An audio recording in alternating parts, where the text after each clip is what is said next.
All right, let's go ahead and get started here, guys.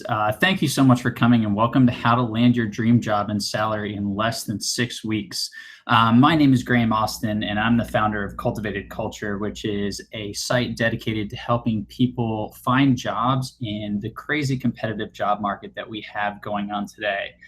And so I've helped people just like yourself find jobs at a number of places like Google, Microsoft, ESPN. We'll get into that in a little bit. But first, I just want to talk a little bit about what we're going to be covering over the next 60 minutes or so here, and what you can expect to get out of this training. So first, I'm going to talk a little bit about who I am. Why am I even qualified to talk about this stuff? And then we're going to dive a little bit further into today's job landscape. Why are so many applicants failing to land jobs? And then we're going to go into the step-by-step blueprint of my laser-focused networking strategy that's going to help you land interviews without ever applying online, differentiate you from every other applicant during the interview process, putting you at a huge advantage when it comes to landing that role, and then helping you negotiate a huge raise at the end of it as well. And then towards the end of the training, we're going to talk about the 4 largest mistakes job searchers make and how to avoid them. So if you guys are ready, let's dive in. As I was talking about, I've been doing this for a little while now, and I've helped a bunch of people land interviews and offers at all these companies, plus a whole lot more. And the number one takeaway for me, and what I see a lot with the people I teach, is that they don't think working at these types of companies is possible. They don't think they have enough experience, or maybe they're in a totally different industry and they don't know how to transition. And so we're going to cover that step by step. But not only am I going to teach you how to land a job at one of these companies, even if you feel like you don't have enough experience, or even if you feel like you're in the wrong industry or you have the wrong college degree, I'm going to go ahead and show you how you can not only land the offer, but also land a salary that's larger than your own, possibly double, triple what you're making right now. So if that sounds good to you, we'll get right into it. But I also want to talk about a couple of free bonuses I promised you guys when you signed up. So the first, if you stay to the end of the training, you're going to get a free copy of a short ebook I have called The 4 Strategies I Use to Land a $70,000 Raise in 8 Months. So basically, this is going to go through 4 specific strategies and mindsets that I use to go from making $40,000 to $110,000 in 8 months without ever applying online, without ever going to a networking event, or without passing along my resume to friends and family, things of that nature. So stick around to the end. You'll get that. You'll also get a bunch of other free bonuses. So I have about a month's worth of premium content set up for you guys that's going to start trickling into your inbox just as soon as this webinar is over. So take a look at your inbox within the next couple of days after this, and you should start seeing stuff like Better Interview Bootcamp, which is a mini course that has some unconventional tactics to help you crush your interviews. And we're going to talk about a few of those today, but then there are also a couple that I left out, so you have something to look forward to. And then the number one resume mistake that costs people thousands and how to avoid it. I sent you a little prequel to that, and we're gonna just get into that a little bit further. Sorry, New York traffic out there distracting me. And then we're going to dive into the complete guide to what should I ask in an interview. Once that question, that Q&A time hits, most people totally ignore it, say they don't have any questions. And that's actually one of the most important parts of the interview process. So we're going to talk a little bit more about that. And then I'm going to also send you a guide on how to separate yourself from 99% of other applicants. So be sure to stick around for those. They're coming your way just as soon as the webinar ends. And also, at the end of this, we're going to talk about the 4 biggest mistakes that job searchers make. So hang around with me. I know 60 minutes is a lot to give, especially with how busy everybody is, but I promise you it's going to be totally worth it. So moving forward, we're going to talk about me now, but I am actually just a normal person like yourself. All of these crazy numbers that I threw out, like $70,000 raise in 8 months, and landing jobs at Google and Microsoft and Twitter, that is totally possible for anyone. I don't have any special talents, any special skills. In fact, I didn't have a clue how to job search when I got started.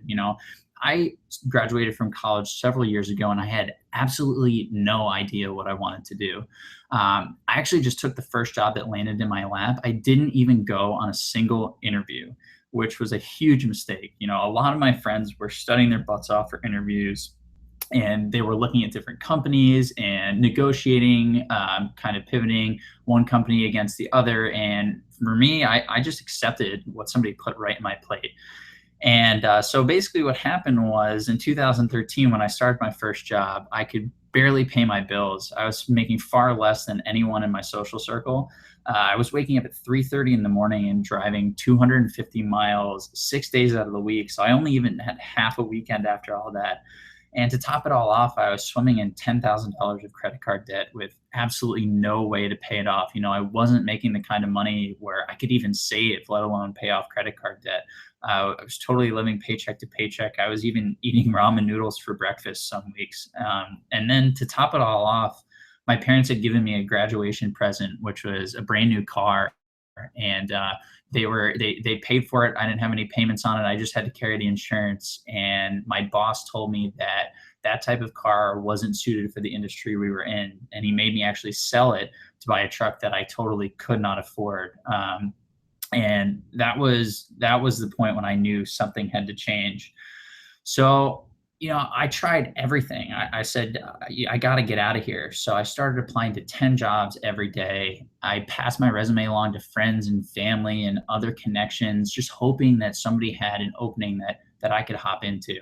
And I also attended tons of networking events and meetups, hoping that I'd meet somebody who could offer me a job. But at the end of the day, nothing worked. I didn't hear back from 99% of the jobs I applied to. I thought sending out dozens of applications online, at least, you throw a bunch of shit up against the wall and something's got to stick, right? And even if I did land an interview, I inevitably went in there and was told that I didn't have enough experience. And it was so, so demoralizing. And I honestly just wanted to give up. And I knew something had to change, right? I had been doing the same things that everybody else had been telling me, right? I was taking quote unquote their advice about the job search, the stuff you read online, or the advice your parents gave you, or the advice your friends gave you. And the problem is that advice may have worked, back in the day when they were applying for jobs. And I'm talking about your parents here, but that just doesn't work anymore. And then in terms of your friends, they've been out of school just as long as you, or they may not be excelling either, and so you end up taking the advice of somebody who doesn't have what you want, and that's a big no-no as well. So I actually ended up deciding that I was going to make it my mission to figure out how the job process worked. I knew I wasn't the only person who was struggling with this.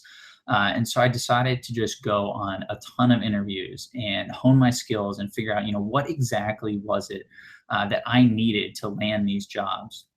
So basically, I figured out, what I wanted, quote unquote, and I reached out to people who had what I wanted. I have a personal mantra that says only take advice from the people who have what you want. And that's been hugely impactful for me. And so what I would look for is somebody who I made a list, I wrote it down. So I wanted to make above six figures. I wanted to work at one of these massive tech companies that was actually making a difference in people's lives. There was a product that you would see somebody using every day on their phone, or it would be a device they have, or something like Uber, where it's a service they use every day, something with that brand name recognition. And so I made that whole list, and then I went searching for the people who fit that criteria. And I talked to them and I picked their brain. I dissected their routines and their habits, and I tried to fully understand the path they took to get from, you know, point A, which was graduating college with little to no experience with that entry level salary, to where they are now with all the criteria I just mentioned. And I learned a ton from them. And I decided that, I was going to take each one of their themes and break it down and try and create my own formula here. So the first thing I did was start my own freelancing business right off the bat to gain quote unquote experience. And one of the biggest myths about the job search is that you can only gain experience working at a full-time position for a brand name company, right? But in fact, all that really matters is that you can show results, right? And we'll talk about that a little bit later. So I went on 50 plus interviews in the span of about 12 months, and I A/B tested all these strategies that I learned from people, and I covered every base, every stage of the interview process. So I would go through the introductions, the behavioral questions, how to negotiate salary, what to do if they told me no. And I had so much data on every one of these steps that eventually I was able to put together this formula. And so during these 50 plus interviews, I wasn't interviewing at the companies you see on the right here, the Googles, the Microsofts, the Twitters. I wanted to make sure that I had my process down. And then once I knew I had it solidified and I had something that worked, I was going to go attack the big guys here. And so what you can kind of see that laid out in this graph here. So basically on the left-hand side of that little red box, this was the beginning, right? My salary is the yellow line, and the number of interviews I went on was the blue line. And so in the beginning, my salary is really low in college. I was making less than $20,000, and I was just starting to go on some interviews. But then in 2013, once I landed this terrible job, and I knew I had to get out of there, I really ramped it up. I tried to go on, this is when I went on those 50 plus interviews, and into 2014 as well. And then you'll notice once I figured out this formula, quote unquote, I started implementing it in late 2014. And that's where this red box, that's what that kind of signifies. So you'll see the number of interviews drops like a rock. And this is when I start landing interviews with those high quality companies like Google, Microsoft, and Twitter. And so the number of places I was interviewing at went down, but the quality went way, way up. And along with that, my salary did as well, right? So I was able to land a job at all these places. And the one I finally accepted ended up paying me originally 130,000, all included, which got bumped up eventually to 145,000. So this is the kind of stuff that we're talking about. So again, I was able to make that happen. I had my list of criteria, and I was making well over six figures, which I wanted. I wanted to move to New York, and I was able to afford my own apartment with this beautiful view that you see on the right. And I also was able to travel, right? Travel has been huge for me, and I was able to go to 5 countries in the next 6 months, and I only took 3 vacation days. And working from anywhere, working remotely was a huge priority for me. And so I'm not trying to say this to brag, but more so to tell you what's possible, right? If you think that you don't have enough experience, or you have no way to learn the skills to get you over six figures, that's totally not true. And if you're in a place that you don't like, or maybe there's a place that you would rather be living, there's no reason that you can't move there. And also, there's no reason that you have to be stuck in an office from 9 to 5, 5 days a week, kind of wasting your life away. To me, that was the worst, right? Because how much work do we actually get done during our 8 hour day in the office? I did a big survey, and the results came back, and it was roughly only 3 to 4 hours. So the other five, you're wasting your time, you're wasting the employer's time. It's just so much better to get out on your own and have that extra time to spend with family, or start a side business, or go travel. And so that's what I was really focused on. But the big takeaway is that after implementing this formula that I came up with, I did not apply for a single job online. So all of my resumes were passed directly to recruiters via referral. I didn't go to a single networking event and try to sell myself. I was done with that from the get-go. Because I found when you go, it seems like everybody else is looking for a job as well and hoping you can help them. And then I also stopped going around to my friends and family and my LinkedIn connections, and hoping that they could do me a favor because we went to the same college, and stuff like that. These are pieces of advice that they, quote unquote, will give you that just don't work anymore. So again, just reiterating what happened after I implemented the formula, I was able to consistently land interviews and offers at top companies that I was interested in. So for me, my dream was to work at Google, Microsoft, Facebook, a tech company like that. Yours may be totally different. Strategy works nonetheless. I've helped people get jobs in the art world, which is a crazy place. I've had people get jobs in healthcare. I've also done tech. I've done finance. Across the board, these strategies just work. I was able to boost my salary, and then again negotiated working from home, and I was able to build a side business doing that. So Don't just listen to me though. Here's one of my students, Ben, who lives in Washington D.C. and he used to live in Charlotte and he worked in the finance world for Wells Fargo and he wanted to get into the art world and he didn't know how to break out of the finance world, right? He'd spent his whole time in school learning about finance and business, and the art world is something totally different. So he and I worked together, and I ended up helping him transition from the finance world, from Wells Fargo to a small art broker. And we were still able to land him a $50,000 raise on top of his finance salary. And then he was able to move out of Charlotte, which he was not a fan of at all. And he and I are still close friends. So let's get into it. Without further ado here, the referral formula breakdown, what exactly am I talking about here? So let's talk about if any of these sound familiar, right? Are you feeling stuck in your job hunt? Like you're applying everywhere and you're rarely ever hearing back? Or are you feeling overworked and underpaid? Like you're getting paid X amount of dollars and you're expecting to be there 40 hours a week, but your boss is consistently keeping you 2 to 3 hours late every day, and you're sacrificing your personal time. You could be going to the gym, you could be hanging out with friends. That is the absolute worst. Or do you feel like there's no room for growth in your job, right? Maybe you took a job to get your foot in the door, or maybe there was some restructuring in your company and you just ended up being stuck in this role and there's no room to move up, right? There's no position above you that you could get promoted into. Maybe all those roles are filled already, or it just doesn't exist. And at that point, you can't stick around in some place where there's no room for you to develop, both from a financial standpoint, but also from a skill set and a personal standpoint, right? I mean, you want to continually be learning every single day. Or a couple of ones from the survey, from the pre-webinar survey here is wanting to change industries, but feeling like you don't have enough experience or aren't qualified. And this is something that really resonates with me because I was in the healthcare industry, the medical industry, and then I transitioned into digital sales. And I'm just telling you that it definitely is possible. It is a lot of work. But again, this strategy is something that can help you get there. So we'll talk about that a little bit more as well. And then lastly, sometimes we just feel like we're doing everything correctly, right? You're reaching out to the right people, you're getting callbacks on your applications, you're getting to the interview process, but for some reason along the line, it's just breaking down and you're not getting results. You're not getting those job offers. You're not getting the salaries you want.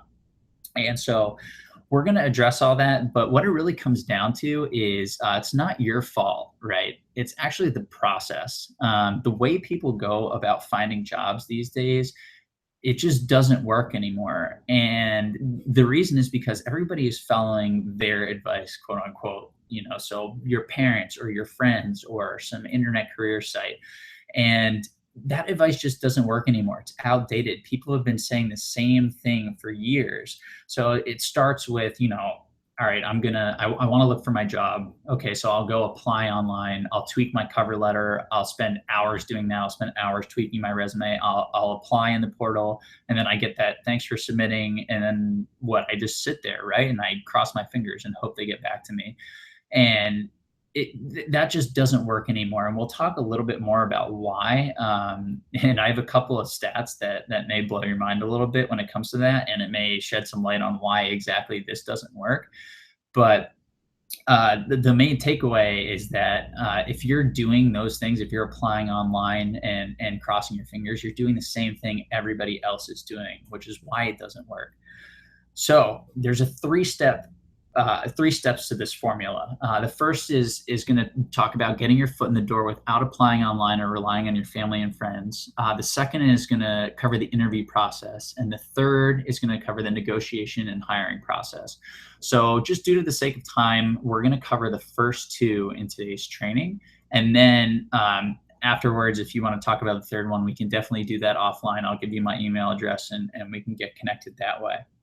So here are the stats I was talking about when it comes to getting in the door, right? So as of right now, today, at this moment, 41 million people in the US are currently looking for a job. So that's a lot. It's a lot of people. And the average number of applicants for a position is roughly 180. But the kicker is most of the companies these days are using applicant tracking systems, which weed out 20% of the resumes that are submitted online right off the bat. So, if you're applying online, you're basically putting your resume into a pool that's not even going to get seen by a pair of human eyes. Most likely, there's an 80% chance that it's just going to get funneled out because you didn't include the right keywords, or you didn't have what the applicant tracking software is set up to look for. Um, but what makes that even worse is that 80% of job openings are never advertised. They're filled by referral. And whenever I throw this stat out to people, they're like, yeah, sure, I'm going to call bullshit on that one. There's no chance that only 20% of jobs are advertised. But they actually did a study on this. It's on Forbes. If you want, I can send you the link later if you're still skeptical. But this is amazing because if you're applying for a job online, you're only applying for one of the 20% of jobs that are posted, but also one that 75% or 30 million people are also potentially applying for, right?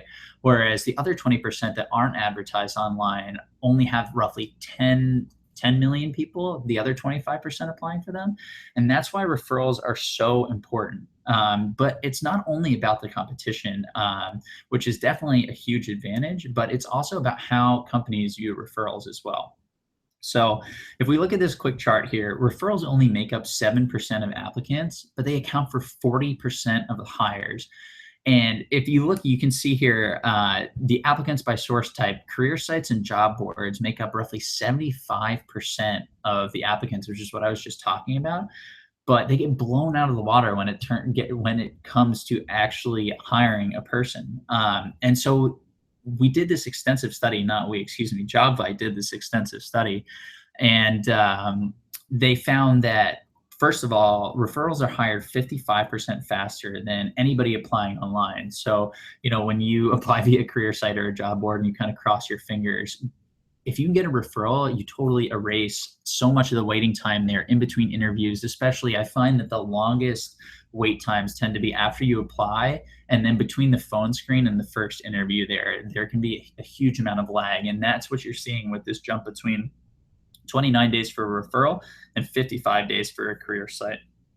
But not only do they get hired faster, there's a whole slew of other benefits. So this is a study that was done roughly over about 3,300 recruiters, and 8.6 out of 10, so 86% of them felt that referrals were the number one source for a quality hire.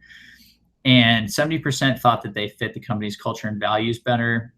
And you can continue to read the stats here, but basically what this is telling us is companies love referrals, right? So the bottom line here is, if you want to land a high-paying dream job quickly, referrals are your best bet. But that leads to another question, right? How often do we happen to have a close connection at our dream job? It's not every day that our best buddy or our friend's dad is working at Google, or at Amazon or Microsoft or one of these companies where we want to get hired. So then the question becomes, how do I get a referral at a company where I know no one, right?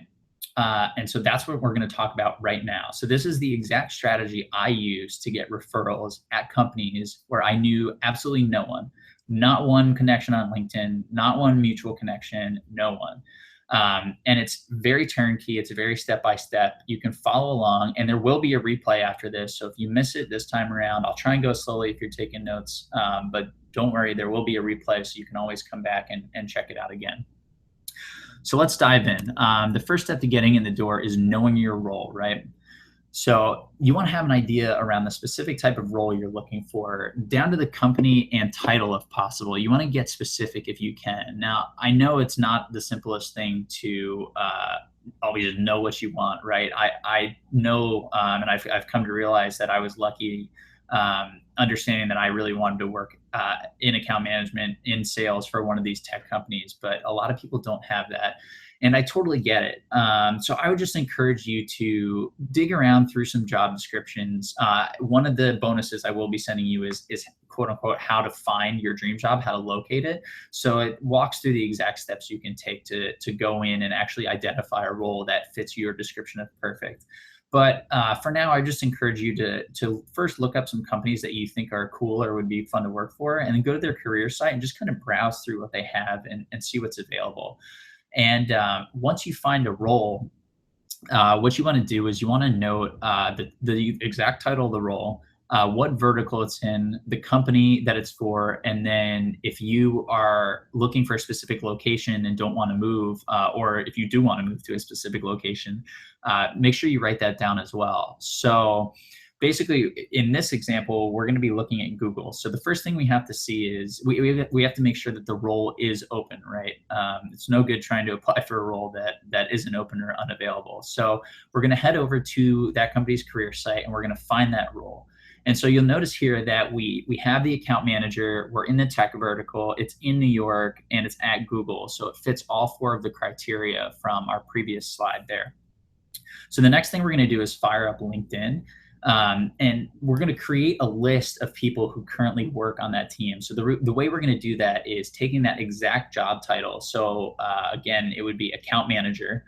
And then I'd added the company, which would be Google in this case, and then the location, New York. So you can see the search that I would pop in LinkedIn here. And I'm going to take a look at the results, and I want to find people who match that specific criteria. So here's the first or second result that popped up when I searched for this. And so we see that they're an account manager in the tech vertical at Google in New York. Perfect. So what you're going to do is make a list of as many of these people as you can find. And one quick pro tip here is if you're sort of familiar with job titles and the hierarchical structure within a company, you may want to aim for somebody who's one level above the position you're looking for. So if I was applying for this account manager position, maybe I would try and find a senior account manager, somebody who may have a little bit more influence on the hiring process. So that's totally up to you. It really comes down to if you can find a relevant contact. So I would definitely go for this contact over a senior account manager who may not be in the tech vertical because they may be on a totally different team than the job I'm looking to apply for. So now we have our list of contacts, and the next step is to find their emails. So there's this really nifty tool called Voila Norbert, and here's the link to that site. But basically, all you need to do is pop in their first and last name and then the domain of their company. So if they worked at Google, it would be google.com. And then click Work for Me Norbert, and this guy's going to go in there and scrub Google's database and pull out a match if there is one to the person you're searching for. And so I've used this tool in countless scenarios. It's extremely effective for finding corporate email addresses or really anybody's email address. And then the next thing you're going to want to do is you're going to want to install an email tracker. So the one that I recommend is the HubSpot email tracker. So I'm going to throw it in the chat here. But if you want to go ahead and Google just HubSpot email tracker, it should pop right up, and it's totally free. But it's fantastic because it allows you to see when people open your emails and how many times. So here's just a quick screen grab of what that looks like here. But I can see when the name at the bottom there is when I was pitching an article to the Muse, and I can see if somebody opens my email. And this is really effective because it allows me to understand how far I should push things, in terms of following up. And following up is critical in this process. One of the biggest doubts that people have when they go through this process is the fear of being rejected, right? So as soon as I send an email to somebody at a company, if I don't get a response on the first email, 99% of people are just going to give up and say, he wasn't interested in talking to me. But that's not necessarily true, right? If kind of put yourself in their shoes. So if you received an email from me and you didn't know me, you may open it. I usually open all of my emails, and I get a lot of them. And I know other people who get a ton of emails tend to open a lot of them. And even if you don't, you'll see it, right? And so the process that I had for understanding whether or not somebody was worth following up with is outlined like this. So I would have my email tracker in place. I would fire them an email, and basically I would check to see if they opened my email once and then never touched it again, or if they opened it several times across multiple days.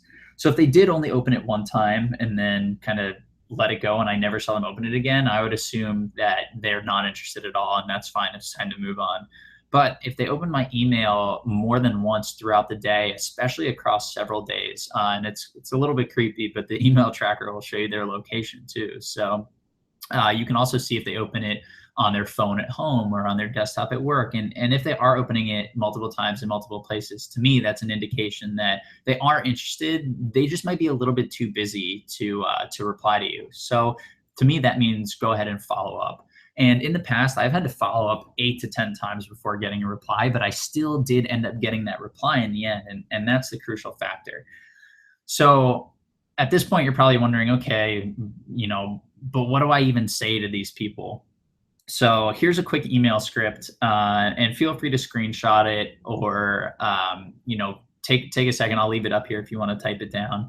But essentially, this is the email that I would use to open up the conversation. So I would use the subject line "quick question," and the reason I did that was because when you see quick question, it could be coming from it piques people's interest. So it could be coming from somebody who may have something to offer this person that is positive, or if you're in my position, maybe somebody's asking me about my site, or they're asking me to write an article or something like that. And because I get a lot of inquiries from people I don't necessarily know, I'm relatively likely to open it. So that's one reason. The second reason is Fast Company did a study that was non-scientific but effective nonetheless, where they cold emailed 1,000 Inc. 500 CEOs to see which subject lines they would respond to best.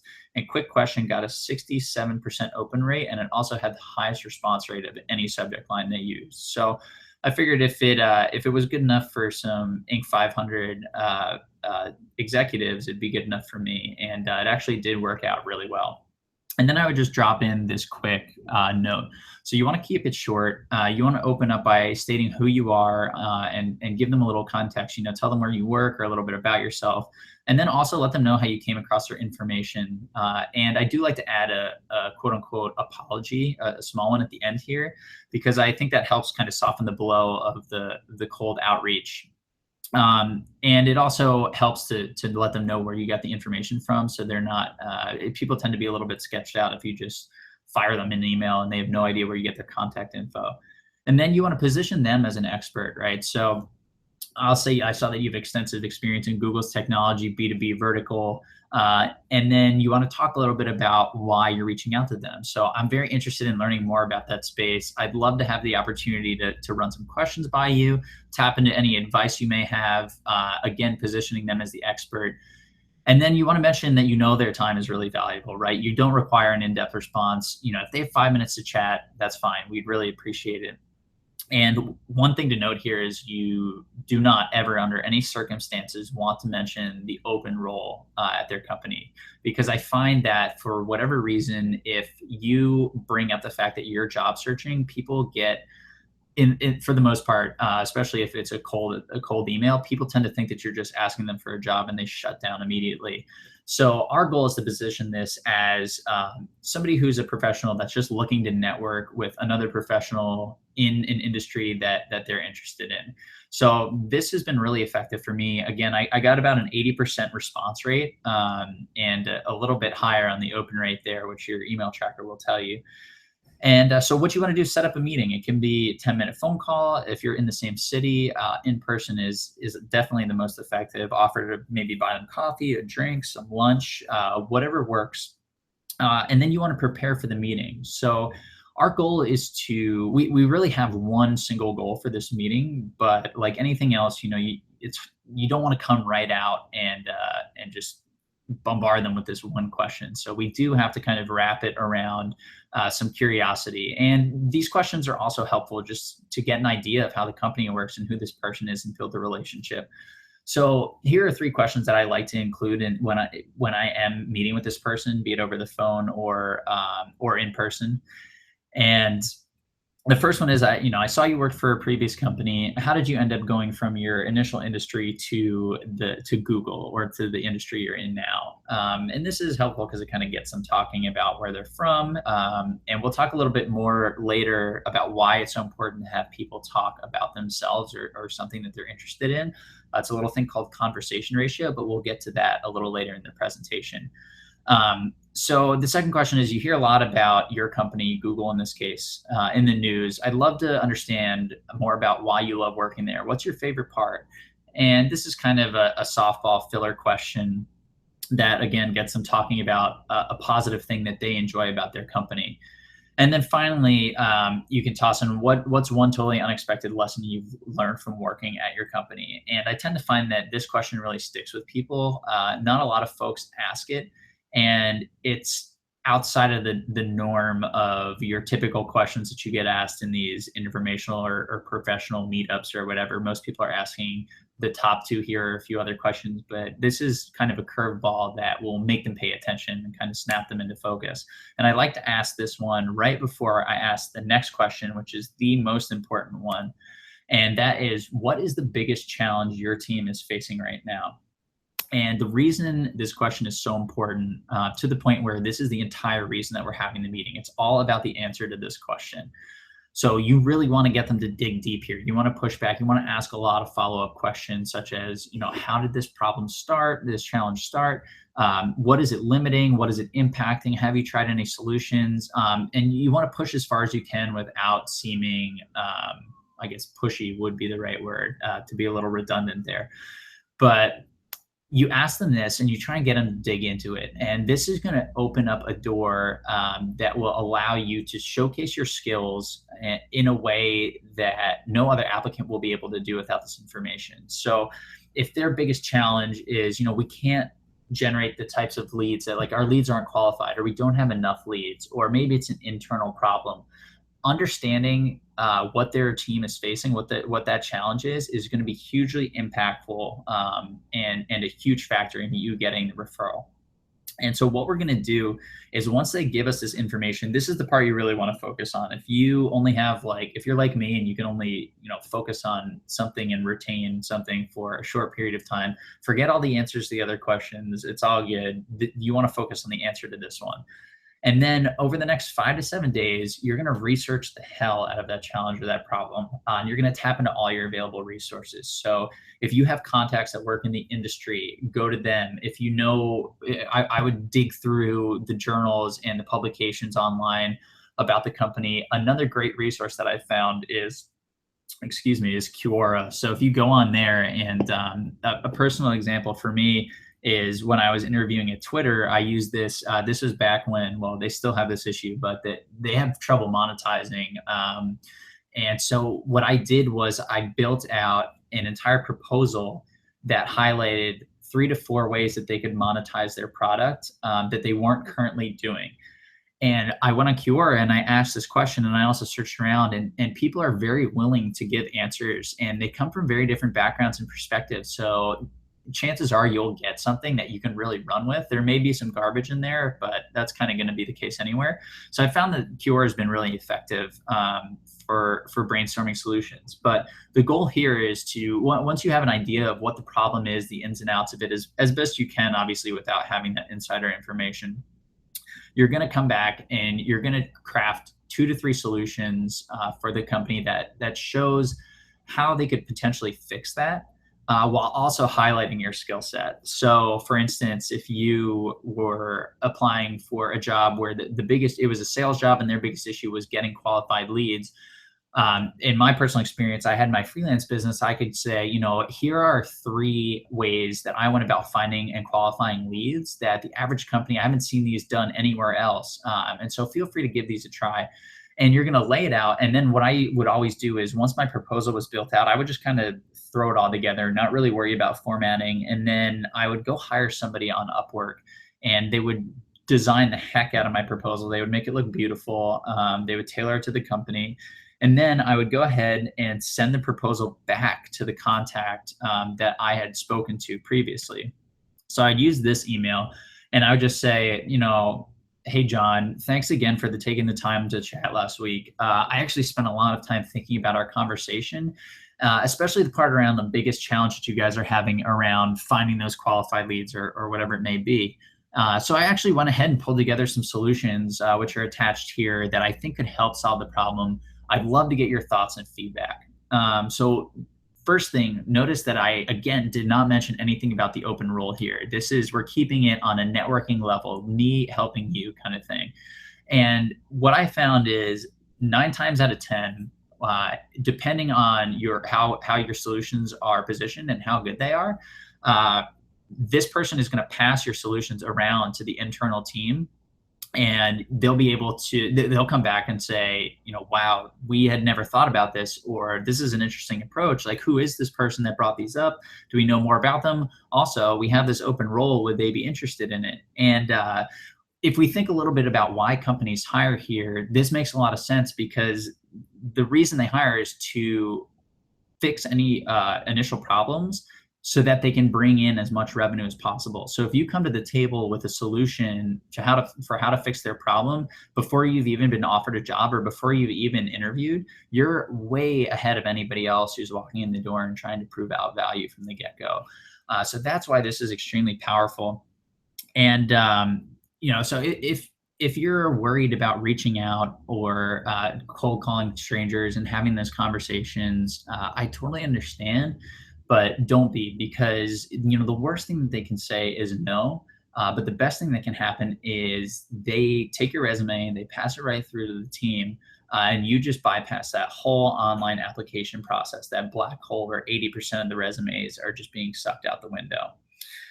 So that is the main strategy for getting your foot in the door. The next thing we're going to talk about is what to do when you actually get the interview, right? So we're only about a third of the way through the battle here in terms of the job search process. So we've gotten our foot through the door using our referral technique there, and now we need to prepare for the interview. So what I hated the most was individually preparing for each interview, right? I felt like I was spending so many hours because I was applying to all these different companies. And sorry, a couple slides behind me here, I'm getting a little too excited. So after going through this whole interview process at the dozens of companies and the 50 interviews, I basically found that there were 7 consistent questions that showed up in every single interview, no matter where I went. And those 7 questions are: why do you want to work for us? Tell me about a time you exhibited leadership, a time where you had to work as a team, a time when you've had to work with a difficult person, a time that you failed, a time that you've overcome an obstacle, and a time when you've had success. So these questions are going to pop up, maybe not all of them, maybe not in this exact form, but definitely some of them. And in some type of variation, you're going to see these at every single job interview you go to. So after about 10 or 15 of the interviews I went on, I realized this. And so what I did was I crafted some stories, some answers to these 7 questions specifically. And I knew that if I could answer these 7 questions in my sleep, that I could walk into 90% of job interviews, 95% of job interviews without preparing anything else and still be able to succeed. And what this did was it allowed me to focus on the fine details, like company research, what's going on with them, what are the current headlines, what are their initiatives, what are their shortcomings, what does the stock look like, and then also focusing in on my interviewer, what are they like, what are their interests. I could spend a lot more time really digging into the granular parts of the interview process, of the research process, that would allow me to have the edge on the competition, because I already have all of these 7 questions kind of banged out already. So the next time you have a job interview, and even now, I would go ahead and craft answers to all 7 of these questions. But you don't just want to throw out any old answer, right? Another issue I see, which goes back to what we talked about in the email about the number 1 resume mistake, it's similar here, right? People tend to say, why do you want to work for us? And they'll say, oh, well, you guys are a great company that lots of people use and you're impacting lives every day. And that's it. And that's basically the answer that is going to be regurgitated by everybody. And it could also be applied to 6,000 companies across hundreds of verticals, right? So you want to get a little bit more specific. So here are the 3 keys, in my opinion, to an awesome answer to any one of those questions. So the first is to tell a story. When I interviewed at Google, I had a friend who had worked in previously on a project there. And basically what they did was they created it was called Project Loon, and they had these big balloons that they would put them in the stratosphere, and they would project Wi-Fi down over this radius of about 25, 30 miles. So they would be able to cover towns that didn't have internet with satellite Wi-Fi. And it was amazing. And he worked in the education vertical, and he told me about a time that he went to South Carolina, and this school teacher had a class of about 50 kids who had no access to the internet. And so they were still learning the way everybody was 15 to 20 years ago. And she asked the guy, is there any possible way that you could help us get internet? And so he went to the Google, I believe it was called the Google X team, which is like their moonshot projects team that came up with like the self-driving cars and all that other crazy crap. And this guy, my old buddy, sent him an email, and he actually got a reply back from the head of Google X. And so this was the story I told, rather than just saying, you guys make an impact on people's lives. I weaved it into this whole story, and that makes it a lot more personal. And then in the questions where it's relevant, in terms of tell me about a time you saw success or overcame failure, all that good stuff, you want to include quantitative results. So rather than just saying, there was a client who was unhappy and we fixed this one thing and we made them happy, what you want to do is say, okay, we had this client who was potentially going to leave us because they weren't getting the data they needed. So what we did was went back to the engineering team. We specifically spoke to X, Y, and Z. We crafted a plan for how we could pull the data out. And then my team and I filtered through the data manually. We brought it back to the partner. We showed them where they were missing out. And we ended up landing a deal that was worth 315% more than the original deal.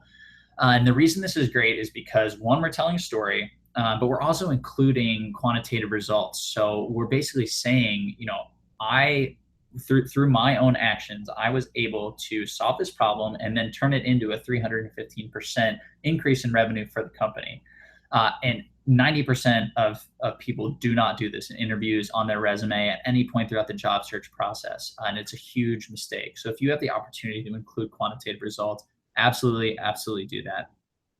And then the third key here is to anticipate and address objections. So if you know that you may have an experience gap, or if there's might be a hole in your story, just go ahead and address it immediately in your answer. So for me, a lot of people would say when I was applying that I didn't have on paper, quote unquote, sales experience. So I'd never worked in a true sales role.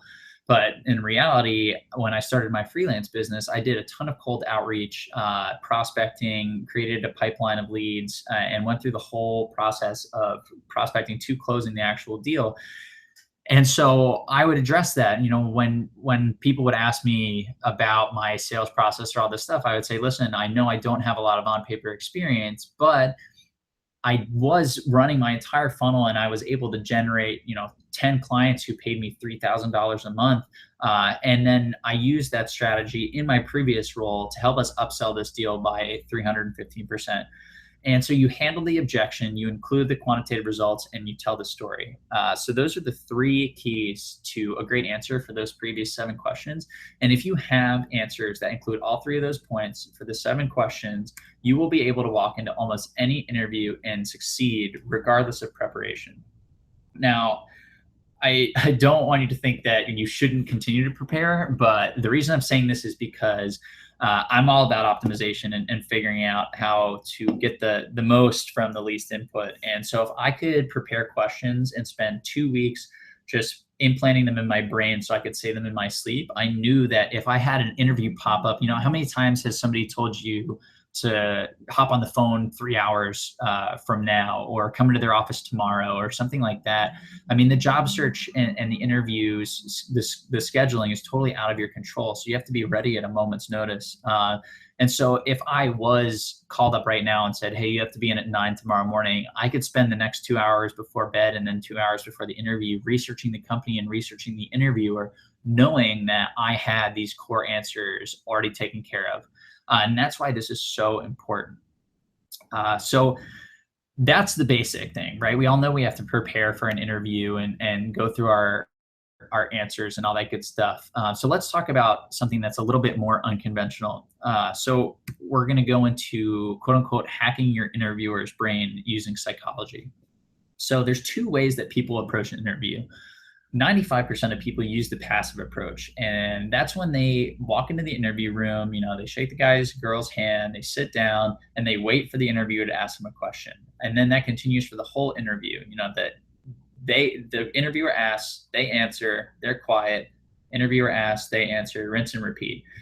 But then there's the active approach, which is only used by a small percentage of interviewers. And the active approach involves taking control of the conversation, starting the conversation, and asking questions. So, when you walk into the interview room, rather than just sitting down and waiting for the question, maybe start with, how was your weekend? Or do you have any plans coming up this weekend? Or how's the week going? And try and kick things off a little bit. Ideally, you would have done some research on this person, so you may have a vague idea of what their likes, dislikes are, the types of things they're into, and you can spark a bit of a conversation. And the reason why this is great is because it leverages some deep psychology that we're going to talk about right now. So, why the active approach works. So, there were some smart people at Harvard who did a study on folks who talk about themselves versus talking about things that are not closely related to them or not directly tied to them personally. And so basically the study was set up, and they had two groups. So the first group was ask questions about themselves or personal interests, stuff that they liked. And the other group was just ask questions about general topics, right, that they may not necessarily like. It could be about like, what do you think about the New York Times or something like that, stuff that people aren't extremely passionate about. And what the study found was the people who talked about either themselves or when they talked about personal interests, the pleasure centers in their brain that are associated with reward lit up. And the scientists actually found that these same areas were the ones that lit up when people were having sex, on cocaine, or eating. So those are like the three most raw elemental states to be in. And these guys confirm that when you're talking about yourself, your brain is receiving on a molecular level the same type of pleasure that it would if a person was having sex, eating your favorite meal, your favorite food, or on cocaine, if that's your thing. And so that's the reason why this is so effective, because if we can get the interviewer talking about themselves or something that they're personally interested in, we are going to leave a positive, lasting impression in their brain. And so I like to call this particular principle conversation ratio. So if you're in an interview here, you want to make sure that the people that are interviewing you are spending 80% of the time talking while you're only spending 20%. And again, this is why preparing your answers ahead of time is so crucial, because folks who don't spend a lot of time preparing for a specific set of answers and rather try and spread their time across maybe 30 questions that they saw on Glassdoor or heard from other people or read about on like a Muse article that's like 30 interview questions that you may get asked in your next interview. Because we focus on our 7 questions, our answers are going to be concise and we'll be able to deliver them with confidence. So if somebody asks me, tell me about a time you failed, I can rattle that answer off in my sleep with confidence, and then I push it right back onto them. And so we're able to minimize the amount of time that we're talking and push the conversation back to the interviewer. And this is really, really crucial due to the principle that we just talked about. But that's not the only thing that we have working for us. So the second thing I want to talk about is the Benjamin Franklin effect, which is also known as the icing on the cake in this particular scenario. And that is known as when a person has performed a favor for somebody else, they're more likely to do a favor for that person again. And so basically translated into English, that means that if I'm able to get somebody to perform a favor for me, they are going to like me a little bit better than if I had just, asked them a question or just ask them something else in general. And so there's another study on this, which showed that even if people had, before the study, noted that they didn't like a person, if that person asked them for a favor, the results in terms of measurable, the measurable scale they used for how much somebody likes another person went up for for that original person who didn't like them so much before they had asked them for a favor. So that was a wordy way of saying basically, if you can ask somebody for a favor, they're going to like you more. And this very often happens at the end of the interview. So there is another psychological principle to just go like, throw the kitchen sink in here, called the serial position effect. And it basically states that people are most likely to remember the first and last events in a series of events. So if we think about the interview process as a series of events, we start out with the introduction. We then go to the question and answer phase. And then at the end, you as the interviewer are allowed to ask some questions. And so that is one of the areas where they're more likely to remember that when they go back and reflect on the interview. And so if we're able to get this person to talk about themselves and then ask them for a favor, we're going to leave a lasting positive impression so that when somebody asks them, hey, how'd that interview go? Or when they're trying to make their decision later on that night or the next day, when they think back to the interview, they're going to have a positive association with it, which is huge. So how do we make this happen? So again, you probably hopefully did a little bit of research before the interview. And even if you didn't, you can still kind of coax some stuff out of people. Again, my go-tos are, if it's Monday or Tuesday, I ask how their weekend went. If it's Thursday or Friday, I ask if they have any plans for the weekend. If it's Wednesday, it really depends. You can come up with a number of things. You can ask about sports, if there's like a Thursday night football game, or if they have any vacation coming up. There's a whole bunch of stuff, but hopefully you can coax an interest out of them. So maybe like, let's say I ask them, tell me a little bit more about what you like to do outside of work. And they say, well, I really enjoy cooking. Whether you enjoy cooking or not, you can come back and say, no kidding. Like, I just took this pasta making class with my girlfriend, and I have gotten so into cooking. Like, I never was into it at all. And this class got me really jazzed up. And maybe we ask this towards the beginning of the interview, like I said, taking that active approach, asking about the weekend, stuff like that. And then towards the end, you want to drop in that favor and say, hey, thanks so much, John. It was wonderful to meet you. And by the way, would you mind sending me some of your favorite recipes? That pasta class I took has me hooked, and I want to try some new stuff. And so that's a way of, one, making the interview more personal, but we ask our favor. And then it also gives them a reason to either, you can get their email if you haven't already via this, which gives you a great avenue for following up. You can say, thanks a lot for your time today. Again, if you don't mind sending me those recipes that we were talking about, that would be fantastic. So there's a number of points that we can check off here, which are all going to lead to you having a big advantage over the other folks who either decided to pass on the questions portion of the interview, or just spend it asking generic questions like, what's your favorite part about your job, or what are your daily activities look like, and that sort of boring stuff. So it's going to make you really, really sticky in their mind. All right. So we just covered a lot. So I hope that you've learned at least one thing that you're going to implement in your job search starting tomorrow or the next time you begin looking for a job. But we're not done yet. I did promise you guys that we would talk about the four biggest mistakes that job searchers make. And it's a bit of a recap of what we've talked about, but we're going to go through it nonetheless because I think it's important. So mistake number one is you're limiting your job search to the digital world. The internet is a great place for research. Again, looking up your interviewer, looking up the company, all that good stuff. But once we get past the research phase into the application phase, the internet is not our friend anymore. It's so easy to get lost in research and all these other activities that aren't going to lead to results. And so, once you've done your research and you understand what your dream role looks like, and you found your contacts, it's time to get personal. You need to get off of applying online or doing any of that. And we need to focus on building relationships with people who may have an impact on the hiring decision. And so in that vein, mistake number two is that people are worried about reaching out to strangers. And again, I totally understand this. It can be really, really uncomfortable to send a cold email to somebody you've never met. And you may feel like, why would they ever want to help me? I have nothing to offer them. Or, they're really busy. I don't want to annoy them or bother them. And I found I felt those same things too when I started. But I've also found that people are really, really willing to help, like much more so than you would think.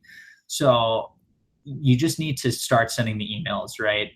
And think about the worst case scenario. What is that? I mean, it's basically they just say no or they don't respond to you, right? It's not like they're gonna take some time out of their day, email HR and be like, blacklist this Graham guy. He emailed me, he annoyed me, and I don't ever want to see him on our campus ever again. That's definitely not going to happen. But the best case scenario is that you end up with a referral for your dream job. So the cost benefit there is huge, and this is a step that you guys absolutely need to be taking if you want to be landing these interviews and offers at companies that seem to be unattainable to other folks who are going through the typical process of applying online. Moving on to the third mistake, people tend to only apply for jobs that they feel qualified for. But when was the last time that you looked at a job description and said, wow, I'm totally qualified for this position? And it was also a position that you would really want to work for. Most of the time, it doesn't really happen, right? We find this position that we're really jammed about, we're really excited about, and then we look at the requirements and it's like, it requires 5 years, but we only have 3, or it requires this specific skill set, which I haven't learned at my company. But to be totally honest, most of the people who get hired for those jobs weren't qualified on paper to begin with. They provided value in a different way than most people would think about. And so for us, that's going to be creating that proposal and sending it out. And once you do that, you show your value from the get-go. And suddenly those requirements kind of fall through the cracks. The company isn't so worried about you not having 5 years of experience because the other guy who applied who did have 5 years of experience didn't seem like he knew how to generate qualified sales leads, to continue with that theme. But you sent them 3 solutions for how they could do that they had never thought before. And so immediately they're going to jump right to you over the guy who has the 5 years of experience or whatever other credentials that are on the job description that seem like they may be out of your league. And then lastly, we've talked about it multiple times, but you're taking the conventional route. So if you're applying for jobs online or passing around your resume or going to networking events, you're doing the same thing that the other 41 million people are doing. Or I guess to be accurate, the other 30 million people. Regardless, that's a lot of people trying to jam through the same door. And I don't know if you guys have ever been to New York, but in Penn Station, when the 5 o'clock train comes, there's one tiny little door and about 400 people that try and all cram through it at the same time. And that's exactly what's going on here, right? People are blasting these applications in 180 per position. And then things are getting filtered out by a machine. You don't control any part of that process. So you need to switch up your approach so that you do control as much of this process as possible, provide as much value beforehand, build those relationships with contacts. And that is how you're going to be able to land these jobs and these offers at companies that you didn't think you were able to even think about or be considered for before. So those are the top 4 biggest job mistakes. Question time is almost here. But before that, I want to talk to you guys a little bit about a program that I'm launching called Cultivated Career Boost. And basically what this program is 2 months of personalized one-on-one training. And the reason it's 2 months is because going back to the data we talked about earlier, it seems like most hires, according to my data, roughly get hired within 39 days or so. So that is about 6 weeks or so. And then the extra 2 we use for salary negotiation and buffering for any time between interviews and things like that. But it's personalized one-on-one training, you and me over the phone, and it covers every stage of the job process. So whether your issue is you don't know where to start in terms of switching industries or switching careers, or you've applied for dozens of jobs every day and you're just not hearing back from any of them, or you're making it to the interview process and you continually are getting told no, or you're getting a lowball offer, we cover everything in there. So I'll talk about that in more detail in just a second. But lastly, I'm also going to help you land a higher salary. So the same negotiation strategies I use to go from $60,000 to $130,000 when I quote unquote had no experience. I was the youngest person on my team when I got hired for that role by 6 years. It required at least 5 years of experience. I had 3. But not only did I land the role, I didn't even have to accept a lower salary due to my experience. I was able to effectively double my salary, and then go on to tripling it from 2 years prior. So all this stuff we're going to cover in the course. And here's a bit more of a weekly breakdown. So we're going to do 8 in-person sessions. There's going to be 4 each month for half an hour, and also full email support. So you and I can talk back and forth. We can pass resumes, ideas, answers to interview questions, all that good stuff. And I also guarantee this course. I'm so confident in it, and the results I've gotten with other students have been so successful that if you don't like it after 30 days, I'll refund you every penny. But basically, this is how it breaks out. So the first 2 weeks, we're going to have an introductory conversation, just get to know each other a little bit more, understand what your goals are, understand what obstacles you're dealing with that are keeping you from reaching those goals. And then we're going to go through the process of identifying your dream role. And then building out that list of contacts, right? Those influential people who can help us get our feet in the door. And then weeks 3 to 4, once we've reached out to those folks, we're going to have those meetings. We're going to build our new connections, and we're going to work on crafting that proposal that I spoke about. And we're going to make it flawless. We're going to make the answers so great that it's going to blow that connection that you made, his mind, her mind. And we're going to get your resume passed right through the door, avoiding the online application process unless we have to as a formality. And then weeks 5 and 6, we're going to work on the actual interview process. Once you land that interview, how can you differentiate yourself from all the other candidates? And then we'll utilize the techniques I talked about tonight, but also a few more that I have in the bag to help you crush that interview process, and just, make it clear to the company that you are the number one right person for this job. And then what we didn't cover in the training, but we will cover in the program here, is how to get offers and negotiate a higher salary. So, when it comes down to the end of the process there and we start talking numbers, how do you handle that conversation? So just diving in again to the week by week breakout, we're going to have that introductory call, understand what your goals and frustrations are. We're going to do the role identification. What roles fit your identification? What roles fit your description of perfect? We'll identify the influential contacts at those companies. I'll show you how to land meetings with them, how to get that 80% response rate. Then we'll work on building the new connections, how to approach these meetings to ensure that you have everything you need to provide value to them, and that you build an authentic relationship. So you're not just, using this person and then throwing them off to the side. This person can actually help you further on down the road. And some people make the mistake of thinking that they just build these connections and they're hard to maintain. But in fact, a lot of the connections I've made through this process, I still leverage to this day, and some of them have even turned into mentors. So this is something that's going to last far beyond the scope of just getting your next job. And then we'll get the referrals for that dream position that you have. Make sure that you get your foot in the door. And then weeks 5 through 6, again, crushing the interview process. So making sure that the answers that you have to those 7 core questions are totally on point and hit all 3 of those key metrics that we talked about, so that you can walk in anywhere feeling confident. And then we'll walk through the specific ways to effectively research a company and the interviewer to make sure that when you walk in the room, you're in control of the situation. You already know the answers. You can direct the conversation where you want it to go. And then we can get that positive association stuck in that interviewer's mind. So when they come back and think about you for the final part, and offer you the job with a salary that's going to be higher than the one you currently have, we know how to handle that conversation. And again, weeks 7 through 8 here, we're just going to go through that, how to deal with, if somebody asks you, can you let me know what your salary is before we move forward, how to deal with that question. And also how to talk salary once you actually get the offer, even if the offer they give you seems fair, can we get a little bit more out of that? I'll show you exactly how to make that happen. And just to recap again, here's all the stuff that's included in here. So the identification, resume, cover letter review, building those relationships, crafting the proposal, the end-to-end interview preparation, and the salary negotiation and benefits.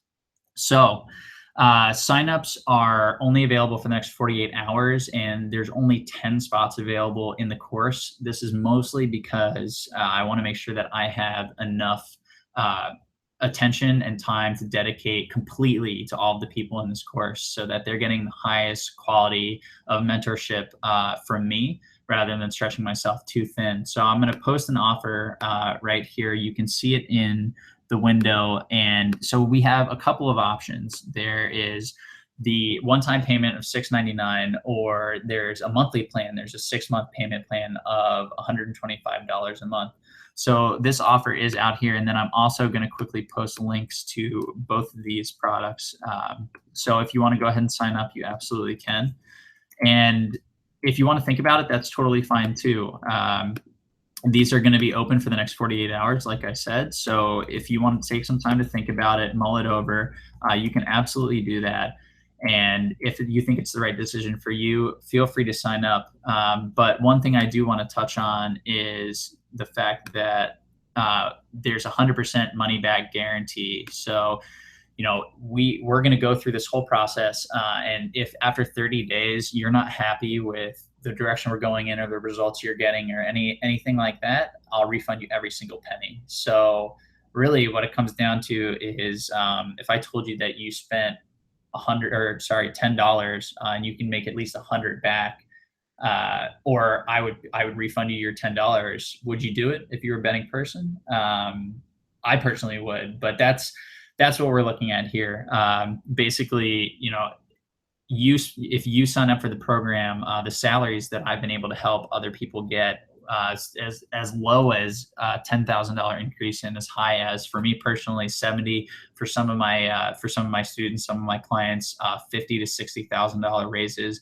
That's the type of stuff that we're talking about here. So I totally understand that sometimes these programs can feel like a lot up front, but I like to think about it as an investment. And I personally can say that programs and courses like this are the whole reason that I've been able to have the success I had in the past, as well as start this business. So again, it's guaranteed. So if you're not happy with it, I mean, go ahead and sign up. And then if you're not happy after 30 days, or even, if you just got the information that you want to get out of 30 days and you want to cancel, feel free. But lastly, if my PowerPoint would work here. There we go. Just one more student here. So Elizabeth here from New York, a physical therapist. She had been working for way less than she should have been getting paid, and she signed up for the class.